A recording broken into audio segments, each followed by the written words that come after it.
شامل کرتے ہیں ڈی ایچ کیو ہسپتال شیخو پورہ انتظامیہ کی منمانیاں اور قانون نافذ کرنے والے اداروں سے کھلواڑ۔ ایسے انتظامات پر افسوس، دوران ڈیوٹی ڈاکٹرز غائب، پرچی کاؤنٹر والا ڈیوٹی پر موجود ہی نہیں، ریسکیو 112 والا کمرہ خالی، ہسپتال کا اللہ ہی حافظ۔ ڈپٹی کمشنر صاحب ایک طوفانی دورہ ہسپتال کا بھی کر لیں، شاید نظام بہتر ہو جائے۔ یہ پنجاب کے سب سے بڑے ڈی ایچ کیو ہسپتال کا حال ہے، جہاں مریض ایمرجنسی میں بلبلا اور تڑپ رہے ہیں کہ ان کو چیک کریں، لیکن عزت مآب ڈاکٹر صاحب ہی دوران ڈیوٹی غائب ہیں۔ ڈاکٹر ہی نہیں اور سب سے اچھا کارکردگی دکھانے والا ادارہ ریسکیو 112 کا دفتر بھی خالی ہے۔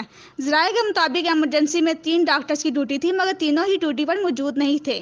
اس کا ذمہ دار کون ہے؟ پچھلے دنوں چلڈرن ہسپتال میں ڈاکٹر کو تشدد کا نشانہ بنایا گیا۔ یہ غلط ہے، ایسا نہیں ہونا چاہیے۔ اس پر ینگ ڈاکٹرز نے 3 روز تک کام چھوڑ دیا، لوگ پریشان ہوئے۔ ڈاکٹرز نے اپنے مطالبات منوا کر ہی ہڑتال ختم کی۔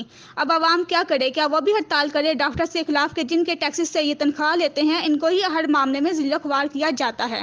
ڈی ایچ کیو ہسپتال کی حالت زال پر سیکرٹری صاحب اور اعلیٰ حکام فوری طور پر نوٹس لیں اور ایسے لاپرواہ ڈاکٹروں کو فی الفور نوکری سے فارغ کیا جائے۔